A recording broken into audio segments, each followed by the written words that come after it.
Thanks, everybody. All right, go ahead and have a seat. You're taking up my time. I asked if Chris went shorter on my intro, if I'd get that time added to my time, and they said no. So, man, what an awesome day already. And I could worship the entire time. So when we get into these atmospheres, I don't quite understand people who want worship to end and people who are like, how long is this going to go? It's like, actually, forever. Like, that's how long this is going to go, believe it or not. Forever. Like, you don't like worship here, you're in trouble, you know? And it's funny because I've been leading worship for so long, and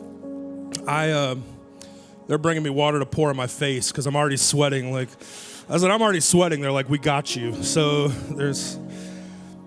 I told them, just in the middle of this, if I'm sweating, just come and throw that bucket on me of water. So you guys ready for some water? Because it's coming your direction pretty soon. So I love being able to do this. And, you know, as I've gotten to lead worship quite a long time, and it's awesome to be in a room like this where people are willing, because it's not everywhere, where people are willing to go somewhere. And, you know, I've been around the world, and it's interesting as you get up, you find people try to make excuses. You know, I've had people tell me, like, don't judge me, I'm worshiping Jesus in my heart. And I don't know if you know this or not, but that's nowhere in the Bible. Like, nowhere in the Bible does it say worship Jesus in your heart. It says from the overflow of your heart, the mouth. You do know what it says. So for people who stand in silence in the middle of worship, I don't quite understand it unless we've just taught people how to sing and not taught people how to see. Because when you see the one you sing to,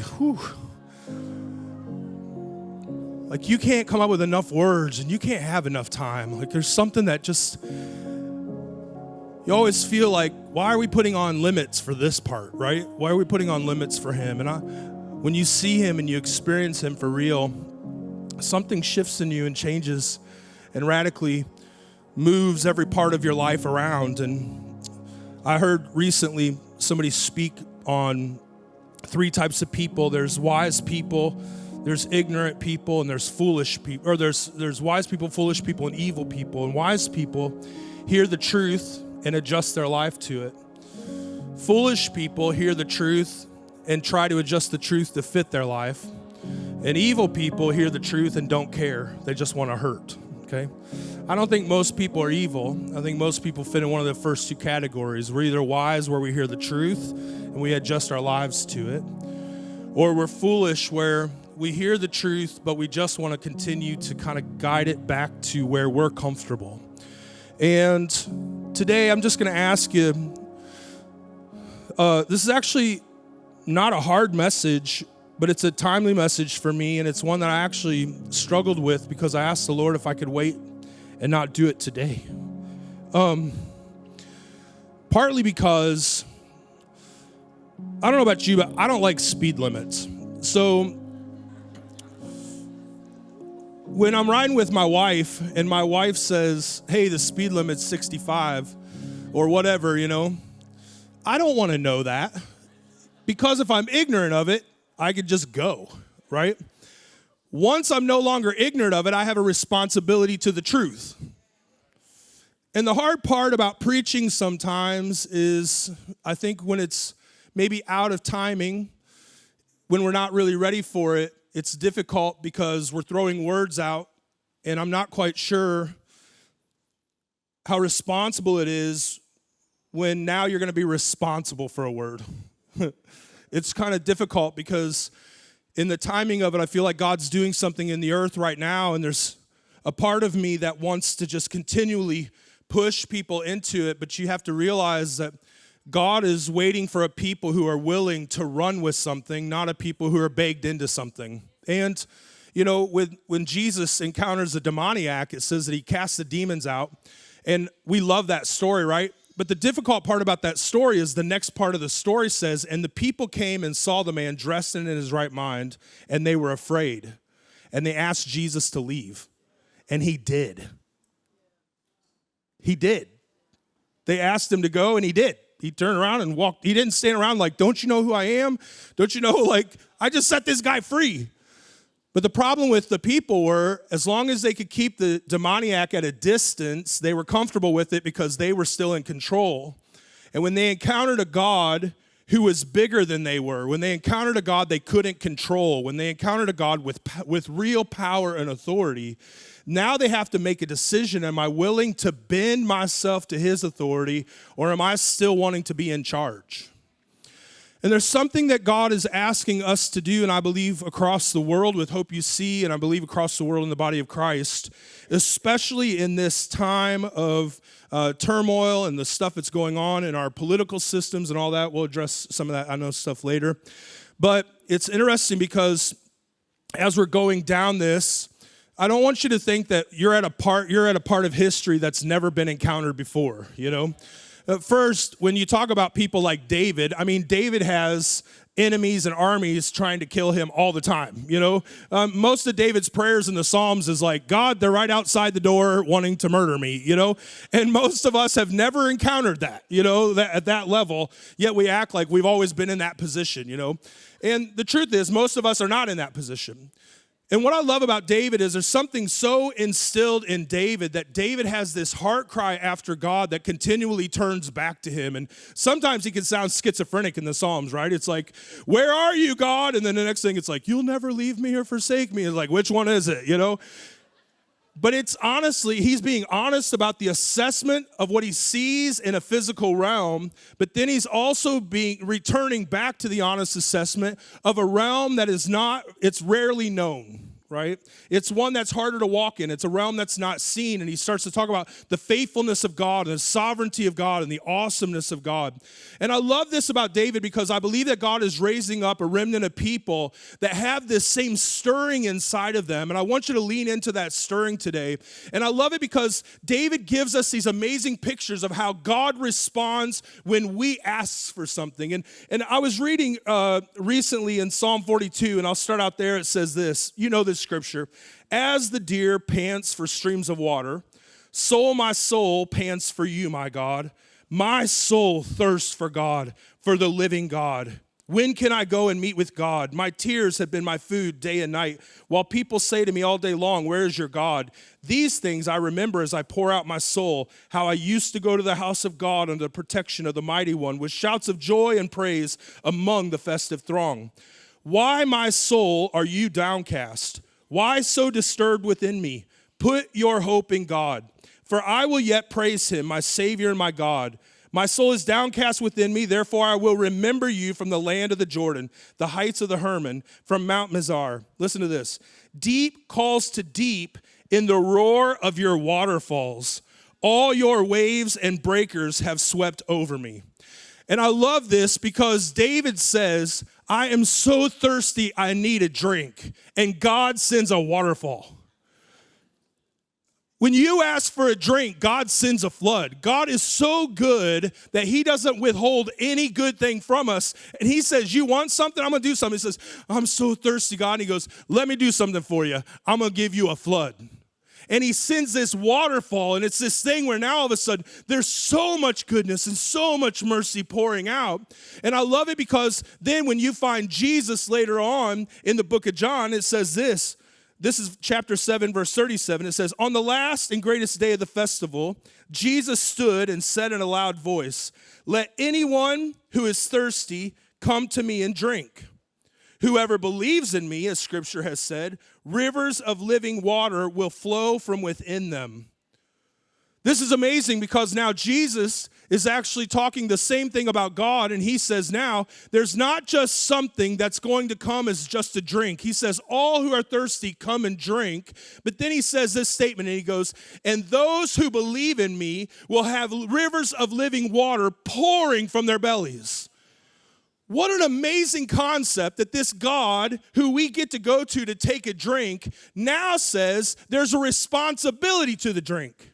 And the responsibility to the drink is to now let what little I drank in be a river that actually pours from my belly. It's difficult because in church, that's not the way that I was raised up.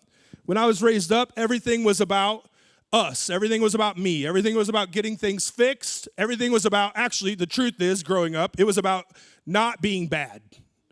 I don't know about you, but I failed at it every time I tried not to be bad. And I've spent my whole life running from sin. I'm just trying not to be a bad person. It's interesting because I grew up in church, but I would hear them go out into the streets to people who weren't in church, and they would find people who were sinners, and they would tell the sinners, hey, it doesn't matter what you've done in your life. God loves you so much. Then to us in church, I'm sitting over there, and he's like, if you, now I'm just going to be honest with you. When I was a kid, if Jesus comes back and you're in a movie theater, you're not going through the roof of that movie because that is Satan's lair. This is how I was in church. If you take a drink of alcohol, you're drinking Satan's blood. That's basically what it was. It's like, you are going to hell, you know?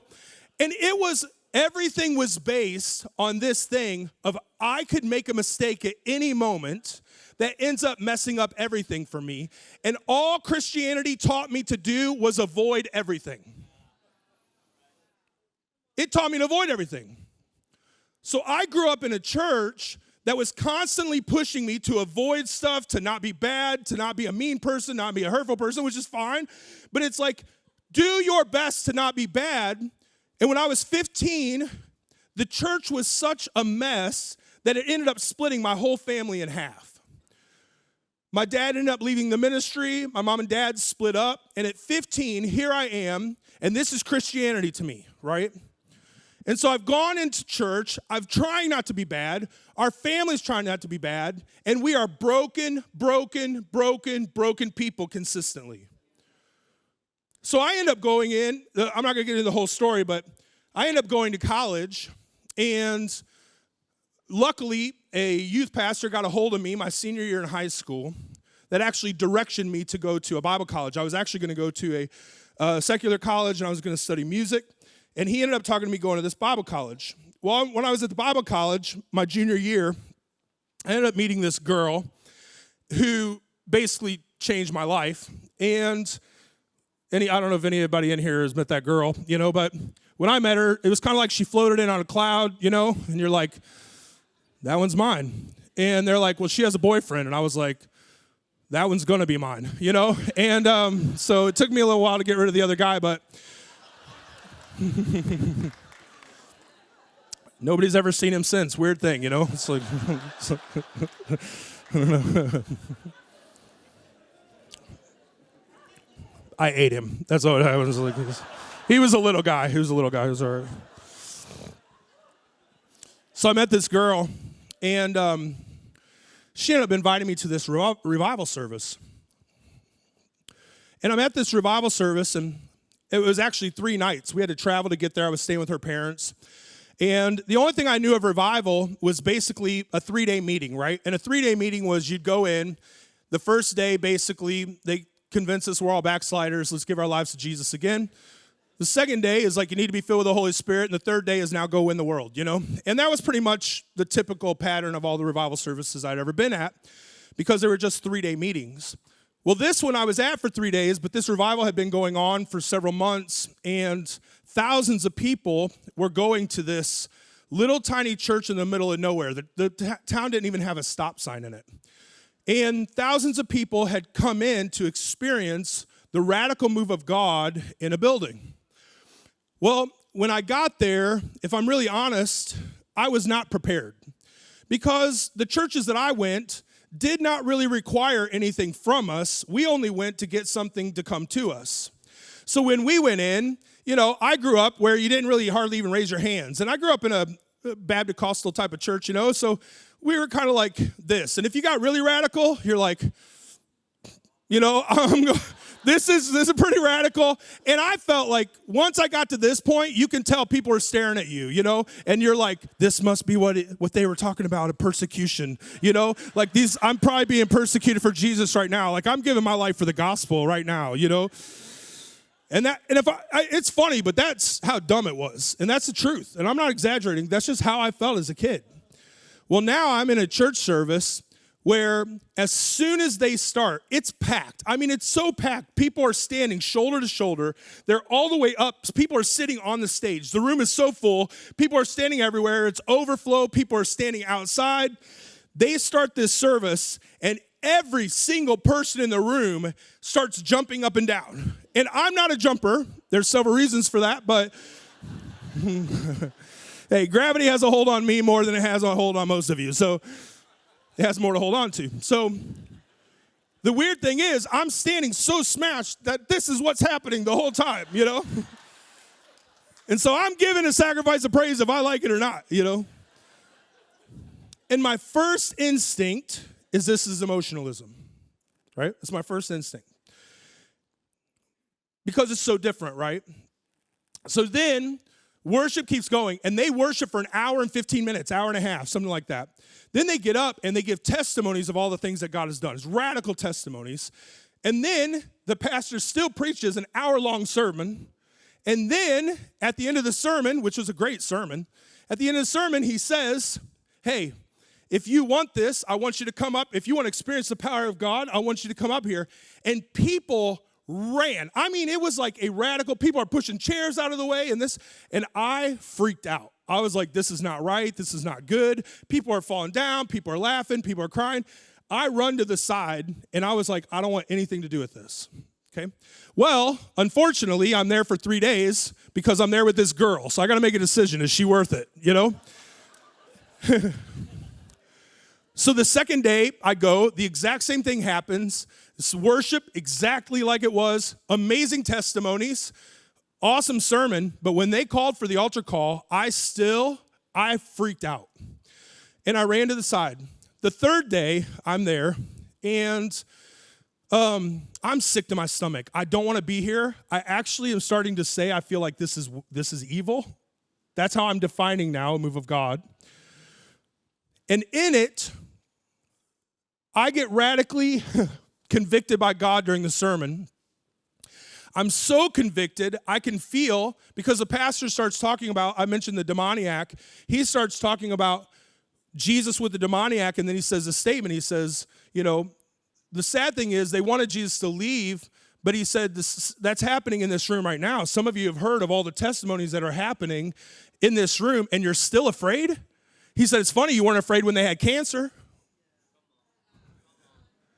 When they were schizophrenic, sitting right beside you. As long as you can keep it at a distance, right? As long as it doesn't invade your world, as long as it doesn't affect your world, it doesn't bother you. And he's like, then the power of God shows up to set people free. And the problem is, now there's a responsibility. And so in this, I know the truth of the situation, but because I had years and years of tradition that taught me just to avoid things, I started turning it on the church and wanted to avoid him. And the sad thing is, I'm arguing against something that's bringing life, and over here, I'm almost embracing what tore my family apart.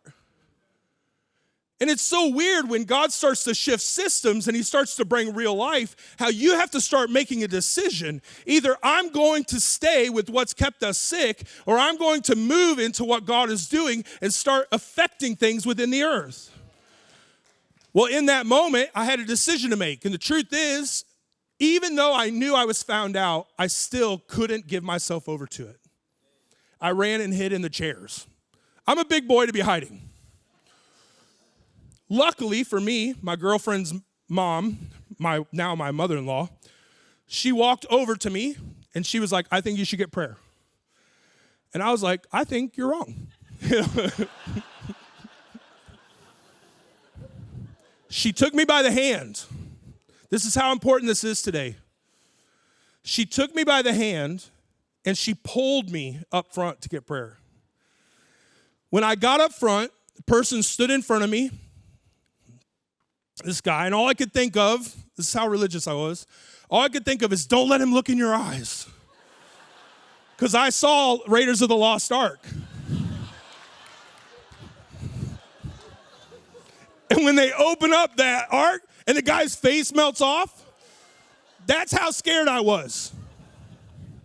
You think it's dumb, but some of you be doing the same thing. And the man doesn't touch me or anything. He stands right in front of me and he just says, I rebuke every religious root in your life. And this is how dumb I was. I'm 21 years old, right? In my mind, I thought, I'm not the religious freaks. I'm not the religious one here. You guys are religious. You're shaking, you're falling down, you're doing all this religious stuff. I'm the normal Christian. And you know what? I was right. I was a normal Christian.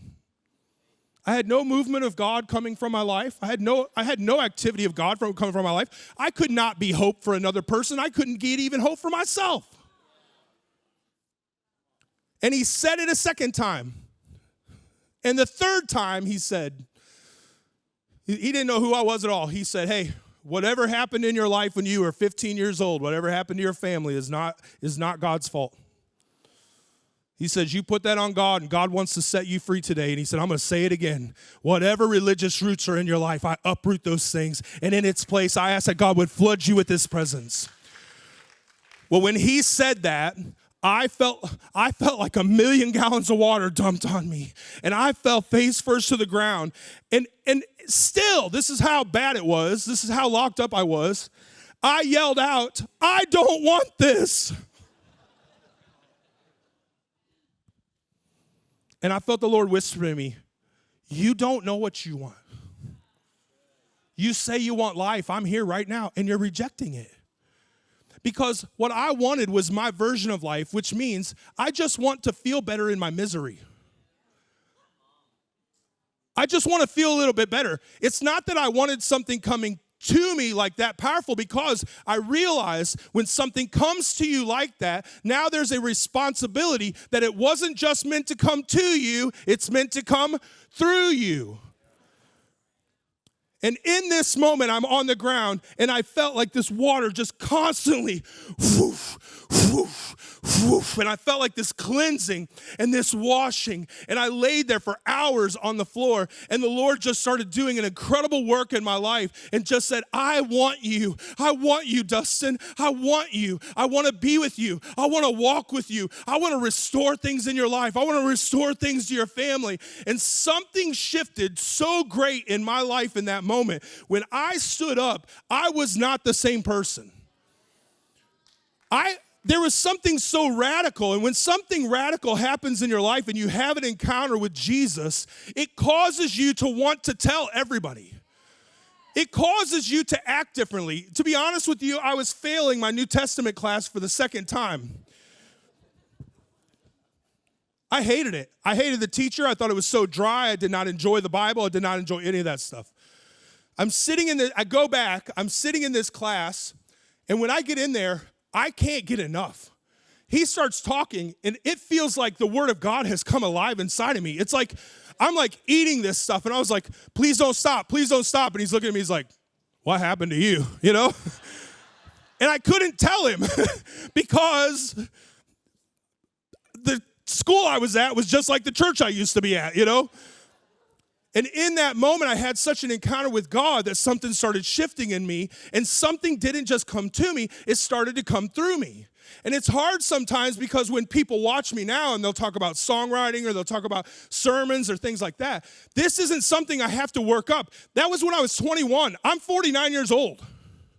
I'm still living through an experience I had with God when I was 21. Because when you have an encounter with God, it's not something that wears off. It's something that constantly draws you back, and there's something that God wants to do in your life that I think some of you have created limits, and you've drawn a line of where you're going to allow God to go with your life. I got people all the time, they'll draw lines. They're like, well, I don't want to speak in tongues. It's like, yeah, but you don't have any fruit either. You know, what are you going to pick that you do like about God, right? There's certain aspects that are really hard because some people do like speaking in tongues, and they'll speak in tongues all the time, but they're jerks. It's like, well, that doesn't work for me either. I want the fullness of the Spirit. The fullness of the Spirit is love, joy, peace, patience, kindness, goodness, gentleness, faithfulness, and self-control. Well, here's the thing about the Spirit of God. When Jesus says, those who are thirsty come to me and drink, we typically stop there. That's the sermon that I always hear. But Jesus says, right after that, he says, and those who believe in me, those who walk in my ways, those who follow me, those who know me will have rivers of living water pouring from their bellies. There's a responsibility that we have to take on to recognize that God wants to let a river flow not just to you, but through you. Because people, just like David, are crying out, I am thirsty. But what if the drink is in the room and you won't let it out? What if you're the dam of revival? Yeah, I'm glad it came to you. I'm glad you're having better church services. I'm glad you got healed. But the healing wasn't to make you feel better. It was to reveal there's another kingdom at work here. And now you get to be a participant in the kingdom of God. Pastor Mark yesterday started out and he said, the Spirit, at the beginning, the Spirit of the Lord hovered over the waters. That word hovered means to vibrate. Vibrations are frequencies. Those frequencies were hovering over the water, and then those frequencies were directed at darkness, and light was birthed. The crazy thing is in Joel it says, in the last days I'll pour out my Spirit on all flesh. Your sons and your daughters will. Wow, there's something, when the Spirit of God comes in, something gets released from you. Something has to come from you. And the problem is that the Spirit of God is not going to force himself through you. The reason we're struggling with this is not because the Spirit of God is in greater measure in some of you. The reason we're struggling with this is because the Spirit of God is a person of the Spirit. There is no measure to the person. There's only a measure to what you'll release. There's only a measure to what you'll release. You have put limits to what you're willing to release and how you're willing to release it. One of my concerns is that we've been in church so long, we've taught ourselves how to have great church services, but we don't know how to carry the Spirit of God into our business and release it in very supernatural, natural ways. In education, well, they won't let us preach the gospel. You are the gospel. You are the gospel. You are the good news. When you walked into the room, guess what? Good news showed up. You should have so much of the Spirit of God flowing from your life that kids walk in your room and they go, I want to be like you. What makes you different? Hey, I can tell you what makes me different. Come hang out. Come to our church sometime. Well, you can't talk about the church. I'm not talking about the church in there. They're asking what changed my life, and I'm telling them the church. I'm not going in to just preach. I am the gospel. I am the good news. When I walked in, the good news showed up. Why? Because I have a river of life flowing out of me. Makes the lame do walk and the blind do. You know the song. But do you know the activity? It's hard sometimes because when we're in this, I feel like sometimes we're only willing to go so deep.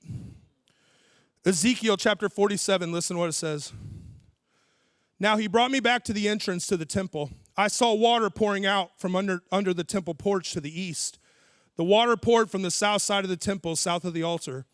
He then took me out through the north gate and led me around the outside to the gate complex on the east. Listen, this is so awesome. The water was gushing from under the south front of the temple. He walked to the east with a measuring tape and measured off 1,500 feet, leading me through water that was ankle deep. He measured off another 1,500 feet, leading me through water that was knee deep. He measured off another 1,500 feet, leading me through water waist deep. He measured off another 1,500 feet. By now, it was a river over my head. Water to swim in. Water no one could possibly walk through. I love this because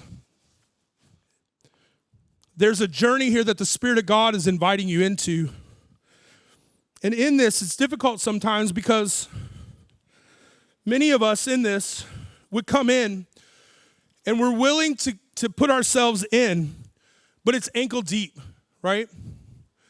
And it's hard because Some of you have given yourself options out. If God doesn't show up the way you think he should, when you're ankle deep, it's so easy to just hop out, right? The other problem with ankle deep is it doesn't give you much when you're walking around with other people. When you squeeze, there's a limit to what comes out. Ankle deep means you're just started in the journey. And I love that he talks about this journey of the river, because the journey of the river is what you're willing to access. It's not that it's not accessible. It's not that it's not there. It's what are you willing to give yourself over to? See, the demonic spirits, when you see somebody who is set free from something, the demonic spirit controls and manipulates physical aspects of someone's body. But God refuses to manipulate your body. He wants to partner with your body. So what the Spirit of God does, that's why it says that self-control is one of the fruits of the Spirit. I used to argue with God when I was a kid because I didn't understand. If it's Spirit-led, then it's spirit control, not self-control. The Lord's like, no, it's self-control. No, it's not, God. I know better. I went to Bible college. Yeah. He says, no, it's self-control because you're willing to partner with something that your flesh is wanting to give into, but my spirit says, don't do that. And you say, all right, you're right. I'm going to partner with you in that. That's self-control led by the Spirit, right? It's Spirit-informed, self-controlled. So what God is saying now is that I know love isn't your first response, but he says my Spirit is going to inform you. That's the response I want from you. And you start giving yourself over to it as you start to get deeper. The power of knee-deep water is that you go in a little bit deeper and you have more actually pouring from your life. And knee-deep indicates prayer. It indicates a devotional posture. And it says when I get in knee-deep, I've actually gone further into the water, and I've given myself over more to the river. When you get knee deep, it's a little bit harder to get out. You still have some options, right? But you're giving yourself over to the river more, and you're saying, Spirit of God, as that river flows from your throne, I want you just to move through me, and you start to pray, and you start to find there's no separation. As I'm walking through my day, I'm naturally praying. I'm getting myself over to the Spirit of God. It's not a Sunday service thing anymore. That might have been ankle deep. It's actually starting to go into my home. It's actually moving into my family. It's actually starting to go through my kids. Then there's another level, and it's waist deep, right? And it starts to push you a little bit further in. And when you get in waist deep, I don't know if you've ever done that. The hardest part to get past when you get into a cold pool,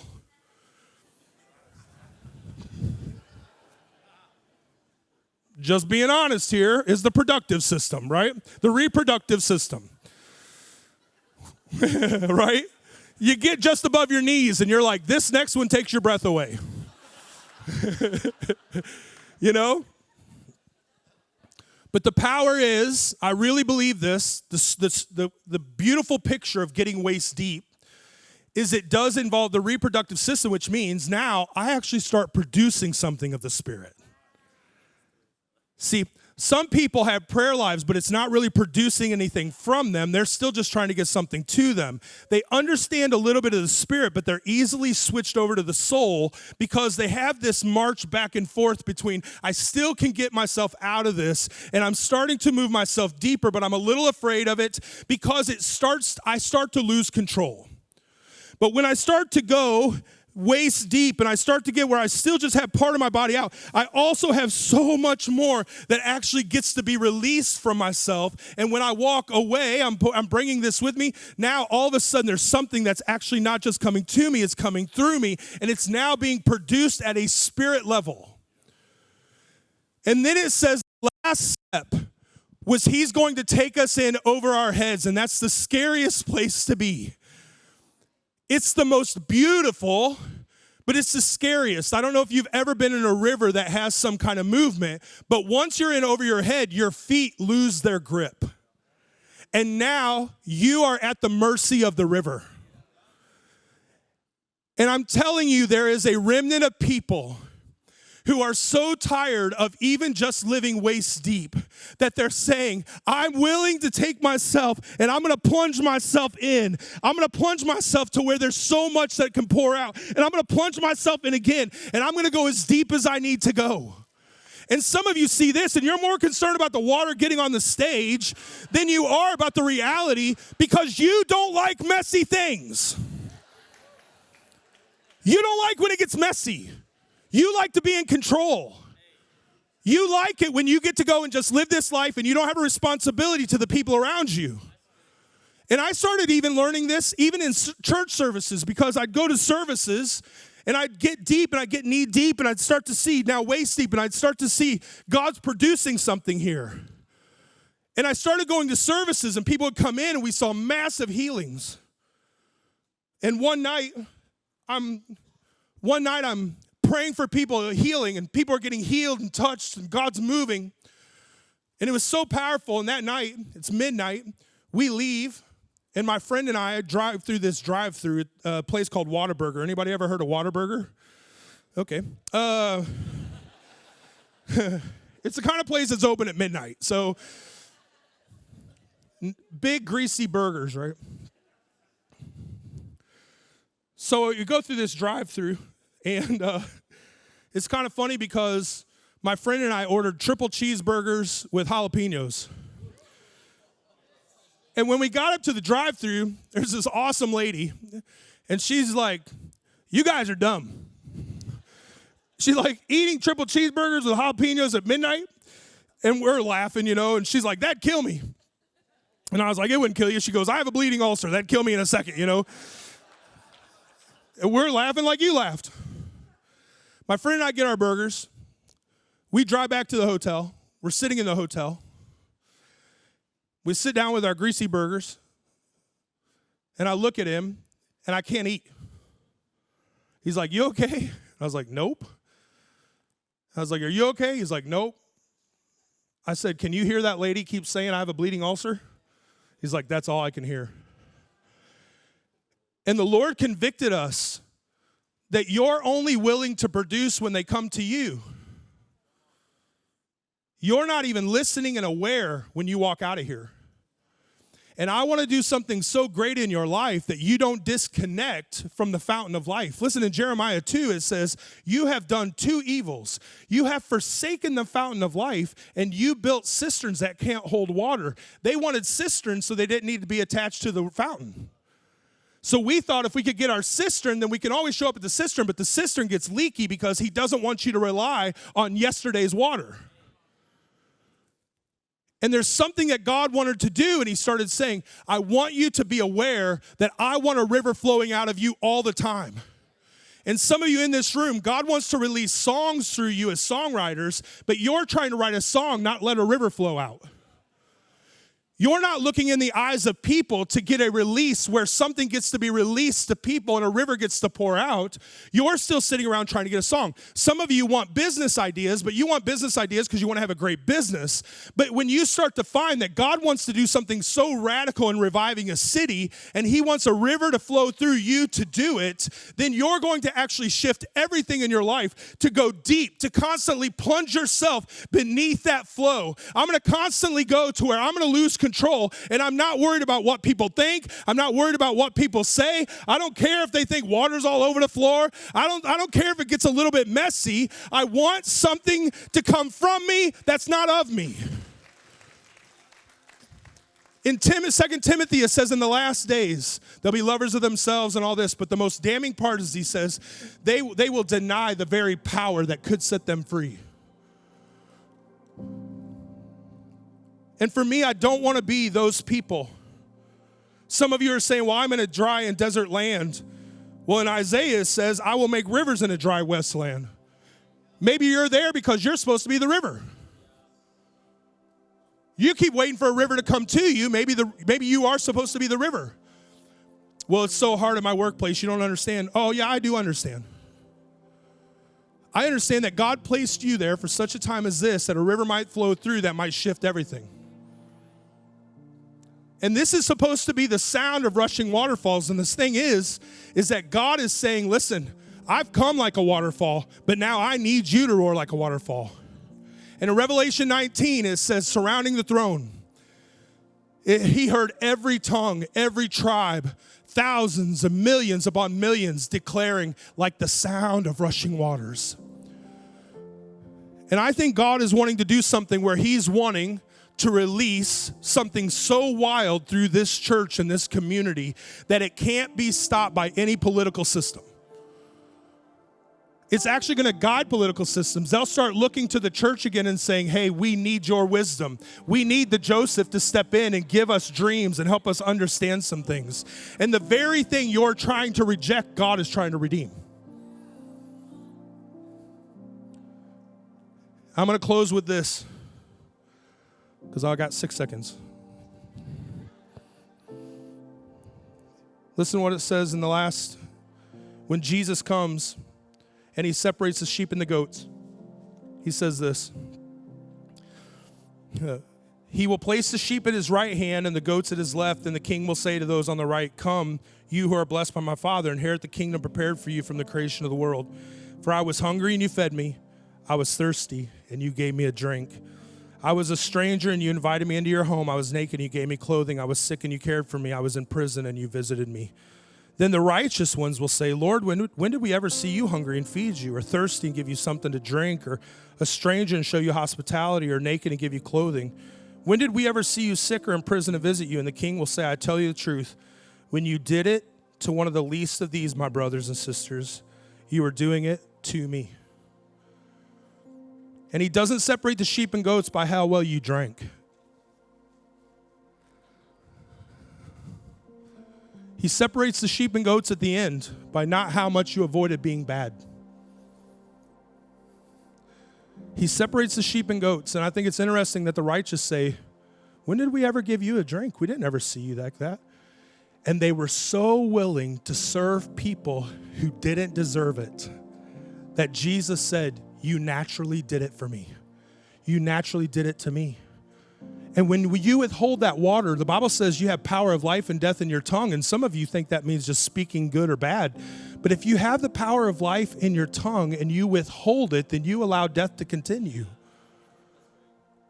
So our responsibility, right, is to be those who say, Holy Spirit, I'm willing to go in all the way. I'm willing to release myself into your hands. I'm sick of the theological arguments that have separated us. I'm sick of all the things that keep me divided from being effective for your kingdom, even in your own home. Some of your marriages, listen, you're waiting for a counselor to restore it, and the Holy Spirit wants to restore it through you. You are the river to let it pour through your family to heal your children. So I'm just going to ask you to stand up. We're going to worship. But if you want the Holy Spirit, I know some of you have invited the Holy Spirit, and in the book of Acts it says, they go and they say, we know you've heard of Jesus, but have you heard of the Holy Spirit? And they said, no, we've not even heard of the Holy Spirit. Some of you are in that boat where you've heard of Jesus, but maybe you haven't been filled with the Holy Spirit. But some of you have been filled with the Spirit, but you haven't given yourself over to Him. So maybe we're at a different spot now. Maybe we're not asking the question, have you heard of the Holy Spirit? Maybe the question is, have you given yourself over to the Holy Spirit? And are you willing to be a vessel now? Not that it just comes to you, but that it comes through. And if that's you, I just want you to lift your hands to the Lord. And I just want you verbally right now to invite the Holy Spirit into your life. Just say, Holy Spirit, have your way. I give you my hands. I give you my feet. I give you my heart. I give you my mouth. I give you every part of me. I give you my future. I give you my dreams. I ask that you come like a river and let me be in all the way. I give all of me for all of you. I give all of me for all of you.